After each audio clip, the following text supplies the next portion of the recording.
हम सब जानते हैं, हमारे राम भेद से नहीं, भाव से जुड़ते हैं। उनके लिए व्यक्ति का कुल नहीं, उसकी भक्ति महत्वपूर्ण है। उन्हें वंश नहीं, मूल्य प्रिय है। उन्हें शक्ति नहीं, सहयोग महान लगता है। आज हम भी उसी भावना से आगे बढ़ रहे हैं। पिछले 11 वर्षों में महिला, दलित, पिछड़े, अति पिछड़े, आदिवासी, वंचित, किसान, श्रमिक, युवा, हर वर्ग को विकास के केंद्र में रखा गया है। जब देश का हर व्यक्ति, हर वर्ग, हर क्षेत्र सशक्त होगा, तब संकल्प की सिद्धि में सबका प्रयास लगेगा। और सबके प्रयास से ही 2047 जब देश आजादी के 100 साल मनाएगा, हमें 2047 तक विकसित भारत का निर्माण करना ही होगा। साथियों, रामलला की प्राण प्रतिष्ठा के ऐतिहासिक अवसर पर मैंने राम से राष्ट्र के संकल्प की चर्चा की थी।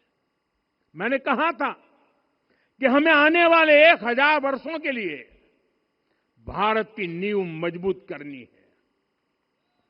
हमें याद रखना है, जो सिर्फ वर्तमान का सोचते हैं, वो आने वाली पीढ़ियों के साथ अन्याय करते हैं। हमें वर्तमान के साथ साथ भावी पीढ़ियों के बारे में भी सोचना है, क्योंकि हम जब नहीं थे, ये देश तब भी था। जब हम नहीं रहेंगे, ये देश तब भी रहेगा। हम एक जीवंत समाज है। हमें दूरदृष्टि के साथ ही काम करना होगा। हमें आने वाले दशकों, आने वाली सदियों को ध्यान में रखना ही होगा। और साथियों, इसके लिए भी हमें प्रभु राम से सीखना होगा। हमें उनके व्यक्तित्व को समझना होगा। हमें उनके व्यवहार को आत्मसात करना होगा।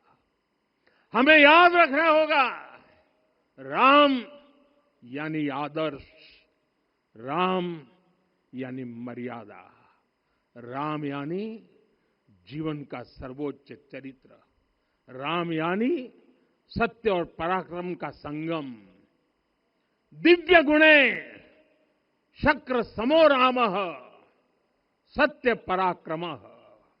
राम यानी धर्म पथ पर चलने वाला व्यक्तित्व।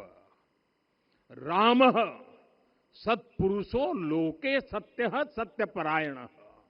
राम यानी जनता के सुख को सर्वोपरि रखना। प्रजा सुखत्वे चंद्रस्य। राम यानी धर्म और क्षमा का दरिया। वसुधाया क्षमा गुणे है। राम यानी ज्ञान और विवेक की पराकाष्ठा। बुद्ध या बृहस्पति तुल्य। राम यानी कोमलता में दृढ़ता। मृदु पूर्वज भाषते। राम यानी कृतज्ञता का सर्वोच्च उदाहरण। कदाचन नोपकारेण कृति नैकेन तुष्यति। राम यानी श्रेष्ठ संगति का चयन। शीला वृद्धे ज्ञान वृद्धे वयोवृद्धे च सज्जनै। राम यानी विनम्रता में महाबल। वीर्यवान च वीर्येण महता स्वेन विस्मितः। राम यानी सत्य का अडिग संकल्प। न च अनुत्र कथो विद्वान। राम यानी जागरूक, अनुशासित और निष्कपट मन। निस्तिंद्र अपम्रत च स्वदोष परदोषवित। साथियों, राम सिर्फ एक व्यक्ति नहीं, राम एक मूल्य है, एक मर्यादा है, एक दिशा है। अगर भारत को साल 2047 तक विकसित बनाना है, अगर समाज को सामर्थ्यवान बनाना है, तो हमें अपने भीतर राम को जगाना होगा। हमें अपने भीतर के राम की प्राण प्रतिष्ठा करनी होगी। और इस संकल्प के लिए आज से बेहतर दिन और क्या हो सकता है। साथियों, 25 नवंबर का यह ऐतिहासिक दिन अपनी विरासत पर गर्व का एक और अद्भुत क्षण लेकर आया है। इसकी वजह है धर्म ध्वजा पर अंकित कोविदार वृक्ष।